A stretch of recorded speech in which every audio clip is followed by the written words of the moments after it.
Hey everyone, it's Rob here. I want to make a quick video talking about looking at POIs, selecting POIs, what we look at, how we read it, and when it's likely to fail, and why, basically. And if we just look here, we have a 4-hour demand down here, 4-hour supply here. We could say we have a point of a demand here, and we have these sell to buy wicks, which would likely be a point of interest on the 3-hour or 2-hour. However, when the two wicks come up on 4-hour, I will pull that as a 4-hour point of interest. Now, if we go to the 15-minute, I actually picked this area because we used it in a coaching call the other day, and I thought this was a really good area to kind of show an example of how inducement works along with POIs and how POIs react once the inducement's gone. So right off the bat, we can see this leg. We made one last push up. We tapped into that 4-hour supply, and what we can see here, this is your sort of inducement, and you can see here we came down and we actually grabbed that inducement. So all this has been absorbed. So for the momentum to carry on, this low needed to make a new high. Instead, we created a failed reaction here. Failed reaction meaning this low failed to take the high. As soon as something like this formed, I would have found something on the minute or seconds, and I would have been more than happy to short this. And I would have been happy to short this to run this low, because now to me this low needs to go as there is no longer inducement here, as it was absorbed by this, and we have a failed reaction. To me, that's enough of a story to try and run this low. And we're kind of going to talk about how things work and why certain areas hold and why certain areas don't. But ultimately, everything comes down to our inducement and, it's liquidity. The market needs liquidity to move. So if we look, we come back, we take one more run up. We made another substructure low here. We have another failed reaction. At this point, you can definitely say this low will get run. And the reason I picked this area too is this area is going to create a bunch of supplies and demands. And I want to show you how they fail once the inducement's gone. So ultimately, we're always looking for some sort of a sweep before the move up. And if we can get a bullish engulfing candle on top of that, that's great. So if we look right here, we sort of have all your liquidity to the left. If you look where that wick came down, we liquidated this whole area. So now that the liquidation happened, we grabbed our inducement. We have a strong push up, bullish engulfing. We dropped new inducement here. This is kind of a good point of interest to me. And I believe this was your 4-hour sell to buy wicks. This whole zone, it's probably like a 2-hour OB or something. This was your 4-hour doji here. This zone I don't like as much. So if we look at this zone now, and we just zoom in on that, you could say we have a bit of inducement here. So it'll probably hold to some extent. But if we look at the next thing, you have a wick here that swept liquidity to the left, and you actually failed to do a complete sweep. So you could say you swept most of the liquidity, but you left the liquidity behind, and ultimately you created equal lows. And generally equal lows get run. So my expectation is this will hold to some degree, but this is not the best point of interest. This to me is a little stronger right now as the inducement's still intact. So if we just carry on playing price, we can look at the relationship of how things hold up and how they don't. Now, right away, I will look at this and I'll say this is probably some sort of inducement for a future move. This is only on 15-minute too, and this happens on every time frame, obviously. So you had some sort of a demand here, although it's not the best zone. I like this one here. So we're going to do our push down, and ultimately we took out this low. We got a body close below. Now you have a new form of structure, and you've become unconfirmed bearish. So this was kind of our bullish push. We made one last high. This low fails. We make a new low that takes that out. We got a body close. So now we're playing in the range between here and here. So now we can take our whole theory and we'll go from the very high here to the low, and we're just going to show you how premium and discount works along with your pricing. So if we go premium discount, perfect. So that's kind of our range right now. As the range expands, we can also adjust the fib accordingly. We came and we wiped all of this inducement here. So at this point, this zone's become slightly weaker. All this inducement's gone as price is going to leave away from here. I have a pretty good feeling price should see some sort of retracement. We see a long wick here, very aggressive. So this area is protected to some extent right now. And if we just kind of carry price on, not a whole lot's going to happen. This is Tokyo. So you could kind of say this wick here reacted to your initial supply. This supply here is more or less on the 50% zone. I wouldn't even be looking for trades off that myself. But ultimately, you're going to expect some sort of retracement up to here or here. And you could say this wick too, but to me that's been mitigated. There's no inducement here. If price comes back up here, we're running this high, and price should continue higher. So we're kind of going to look at where it goes and what it does and how the liquidity stacked and how these points are used. So now if you pay attention, what happened here was you got a bunch more stacked liquidity, and let's see, where is it?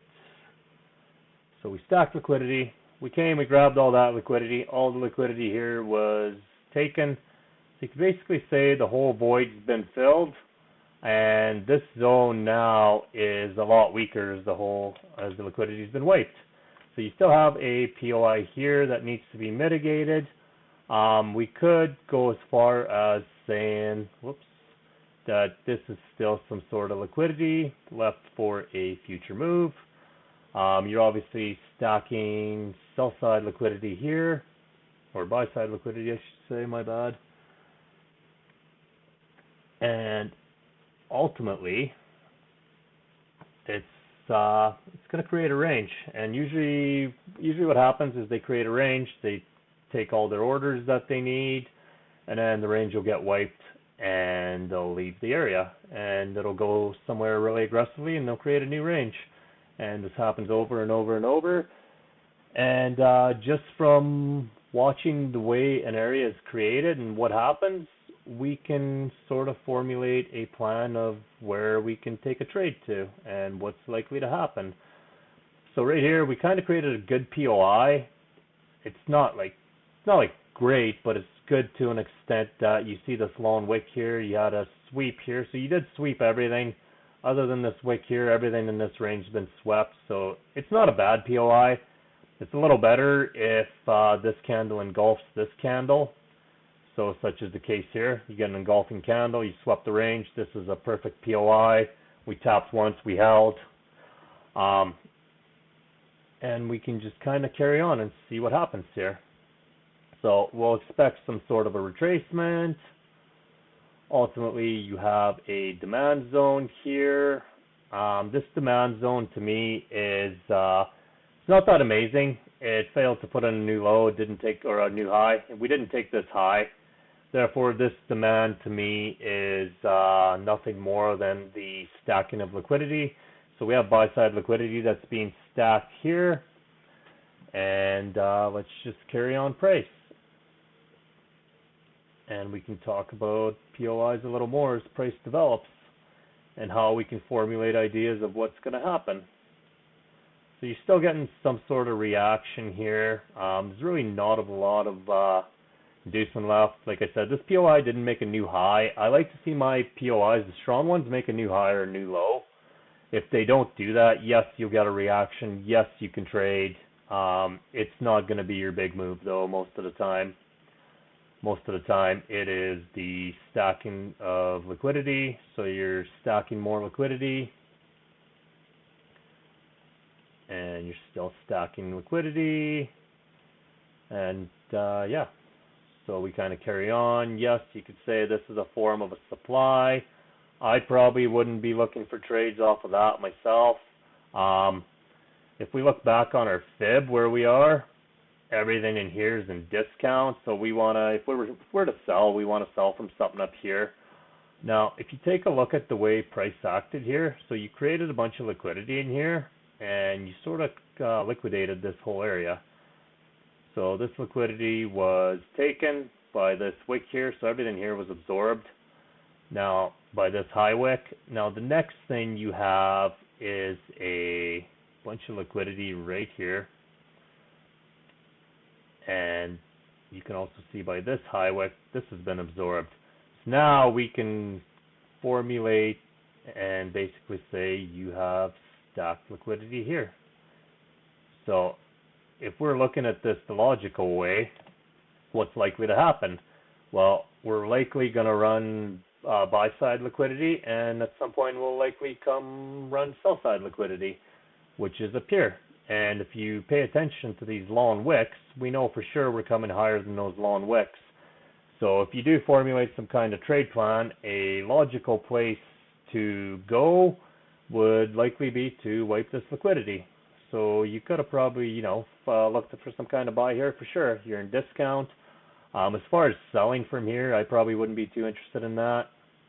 Again, these aren't great POIs, so these will be smaller moves. But if we just carry price on, I can almost bet you nine times out of 10 they'll take the range's liquidity. So now, if we just take this and let's just put that right on the wick. So that's our kind of high of the liquidity, high of the range. So any buy that you would have taken in any of these zones, to me, I would have targeted this liquidity. I wouldn't be going much past that if we're still bearish on this, as this was the last low, unconfirmed, so you can definitely buy. And you don't really have any sort of real control here right now. Right now, we could say demand's in control, but this is kind of not the greatest PA. But now, if you look really closely, this liquidity's been wiped. So now that this liquidity has been wiped, you can say this whole void has been filled, meaning there's no liquidity left in here. So what does that mean? Well, if we come back and tap this zone, it's likely not going to hold. Now you could say this is it's an order block. It's not an amazing one. It didn't make low prices, but we'll definitely say that's some sort of supply. However, this whole range, the inducement has been wiped. There's nothing left here for liquidity. So if we come back up here, the chances of this staying intact becomes a lot lower. And yes, there will be times where it will stay intact, but more often than not, it fails. So you have all this stacked liquidity here now. What's likely to happen when all this internal range liquidity has been wiped? Well, we're likely to go down. Where's the likely place to go? Again, we can take the liquidity and we can target it. Do I expect this zone to break? Probably not yet. These are your 4 hours sell to buy wicks. Ultimately, when price is ready to leave a range, you'll know it's ready to leave a range. So now you could say all this liquidity has been wiped. What's likely to happen? Well, we're likely to see some sort of a retracement now. And if I look at this zone here again, so you're just above, I believe this area is just above 50%. You could probably formulate some sort of sell off this if you wanted to. You could say again, stacked liquidity here. So when I look at a zone, I look at it like this. Like I wouldn't try and formulate sells off this. They're poorly priced. This is kind of our operating range right now. If this low goes, we'll adjust the fib. We'll even kind of maybe, whoops, let's move that fib over. So we kind of say that's the high, pretty close there. Alright, so close enough, I think. Yeah, so that's kind of our operating range right now. And yeah, you could definitely break the fib a bit if expectational order flow says price is going one way. Like if the price is so bullish but you're poorly priced, but you can definitely see momentum, yeah, sure, keep buying until it doesn't work. expectational order flow teaches us that you keep buying until it doesn't work. So now this is kind of a poor supply. It's a poorly priced supply. We didn't get any liquidation here. Yes, you got an engulfing candle. However, there was no liquidation of any sort. Being poorly priced, being that there's no liquidation, this will likely not do a whole lot. So our 4-hour sell to buy wicks, which is the zone we're in right now, are still holding. So what's likely to happen? We're likely to get some sort of retracement. How would you formulate a sell? Well, I would probably be looking at the higher supplies in the range, whether it be this or this. And we could also say there's some sort of liquidity here. Now, if you look here really closely, we got a bearish engulfing candle going down, and you got this long wick here. So liquidation happened here. We grabbed liquidity. We moved away aggressively. You could say you wiped the range's substructure. None of this is actually structure. So this is all substructure. This is structure up here. This is structure up here. This is all substructure. None of this is market structure whatsoever. It's all considered internal structure that is contained with this high and this low. So just as long as we're aware of that, we come into the poorly priced supply, and price ultimately takes this liquidity. So if we continue playing price, so we actually forgot to pull this. And anybody that doesn't pull sell to buy wicks, you might want to start. So this area here, I completely missed, but you have inducement under it. This kind of kept the push going. It's a totally valid area.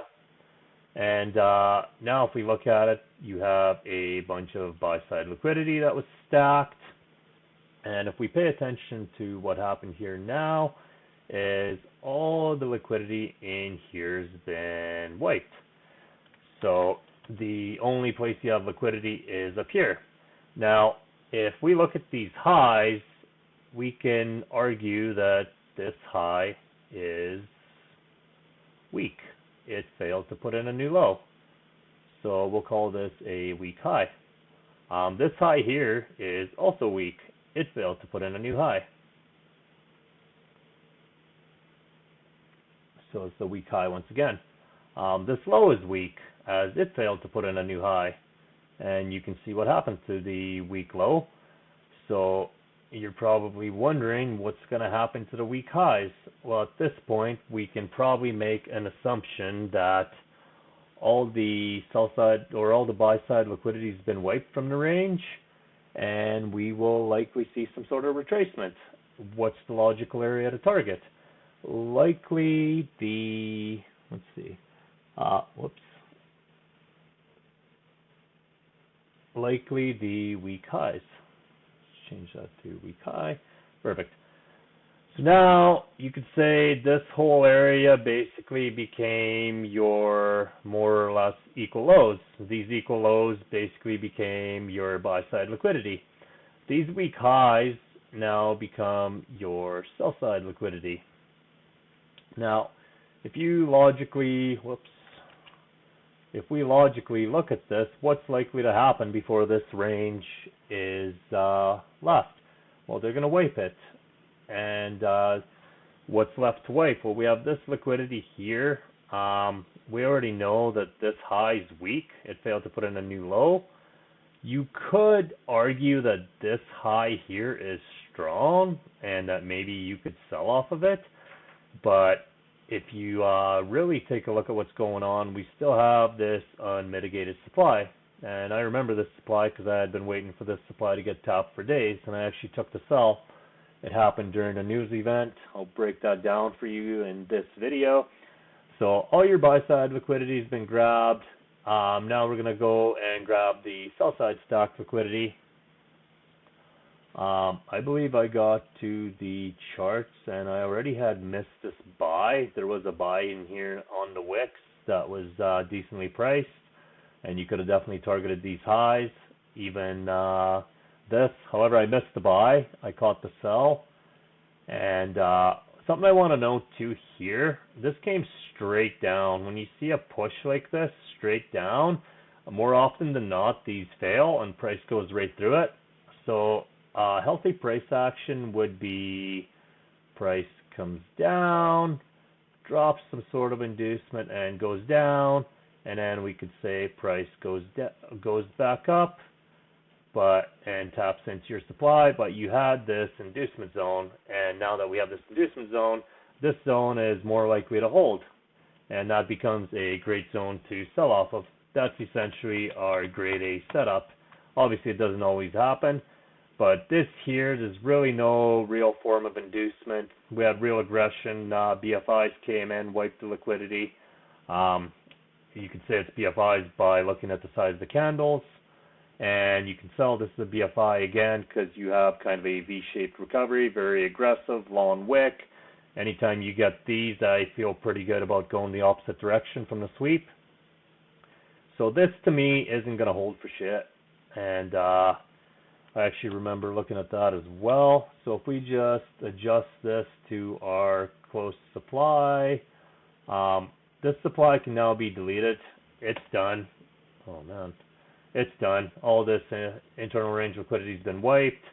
You could say you have this liquidity, you have a little bit here, but ultimately what do we know about the BFIs? They like to sell in premium pricing. So now if we look on our fib, so our fib too, by the way, as our range changes, I'm going to expand that to this low. So if we look at where this OB is sitting, you're right at 50% of the fib. That is the do not touch zone. If you trade in this zone, more often than not, you will lose going either direction. It's just, if you actually look at the way we act around 50% of the zone, so before I adjusted this fib, this was kind of your 50% of the zone. You can see the price action we had around there. It wasn't that amazing. So you want to just stay away from that altogether, and you want something better priced. And like I said, this is okay, but this is not a good point of interest as it didn't put in a new low. This one put in a new low but has no inducement, and we have weak highs that we need to run. So if we continue playing price forward, BFI step in again, you can see the aggression of the candles, and ultimately we tap that unmitigated area. Your weak highs have been run, so this whole range has been wiped. Many of you will probably say that this becomes a strong high. So if we actually go back and look at how this played out, this becomes your high. I'm just going to delete this so you can see it. So this becomes your high, and this becomes your new low. So market structure is this high and this low. Everything in here is not market structure. It's internal structure, substructure, whatever you want to call it. It's basically a bunch of noise. Now, if I pull my cursor across, so let's delete a few things here just so you guys can see.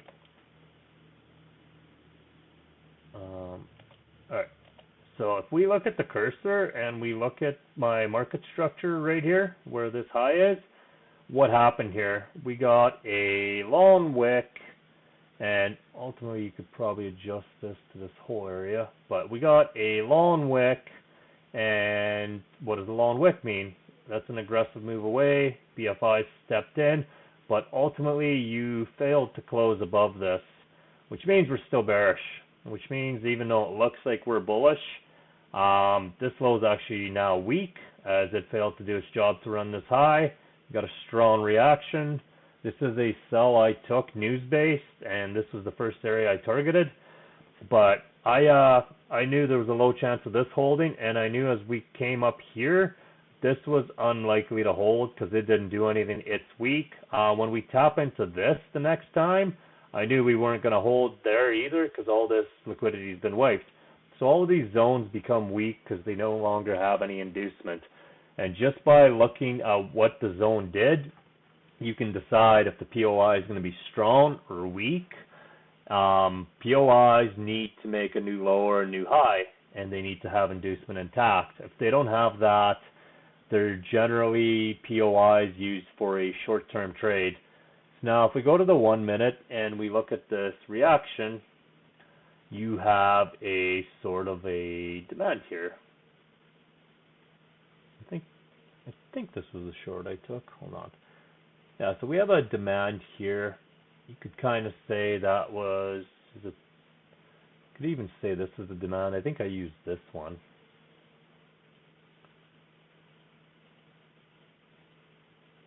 So you broke away here. Demand's been disrespected. And you could say this whole range is something. Entry. Perfect. So you could say that whole range is something. Like, I would have zero issues with market executing that. There's your tap back in. And I think this was right around, the news hits, I think, at 1500, if I remember right. There's your tap in, and there's your news. And the likely place for this to go, at the very least, is to take out the weak low that failed to close above the high. This is not the high. This is the high. It's very important you understand that. And bang, and there's your trade. So I hope this video kind of makes sense to everybody as to what we look for in a POI. So just to recap, we want to see a sweep of liquidity. We want to see some sort of liquidation, and we want to see a new high or new low. If we don't get that, there is a very good chance it'll be a temporary POI used for creating buy-side and sell-side liquidity. And the liquidity is generally stacked for the real move. So we stack the whole range, we wipe the bottom, we wipe the top. This was your actual move.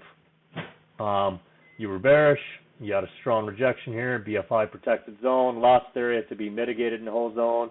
We're likely to take the weak low. And if I was to go on the 4 hour, I can now start building a narrative of, well, this demand failed and this demand failed, and the way this top formed, this now becomes a weak low and will be run. We don't know when, but we know it'll be run. It's the same as I talked about in my other video. You have a daily high that put in a daily low. This daily low failed to take that high by not running this high, so this low becomes weak, and at some point it will be run, and it does get run over the next couple weeks of price action here. So yeah, I hope that makes sense to everybody. That's what I look for when I look at POIs. I locate my liquidity, and I just look at if the POI did anything, if there was any real aggression, if there was any sign the BFIs were present, whether it be a long wick like this, whether it be a wipe of a range, wipe of liquidity, or whether it be bullish engulfing with the liquidation. These are things we like to see. Liquidity needs to be taken, new structure needs to be created. You got both here in a matter of a couple candles. You made a new low. So ultimately this becomes your new high, this becomes your new low wherever the momentum ends. So yeah, you could even, let's just play price forward, but ultimately I would probably consider this your new low here, as that's kind of your real pullback, and price will carry on from there. Yeah, I hope this video has been informative, and yeah, have a good day everyone.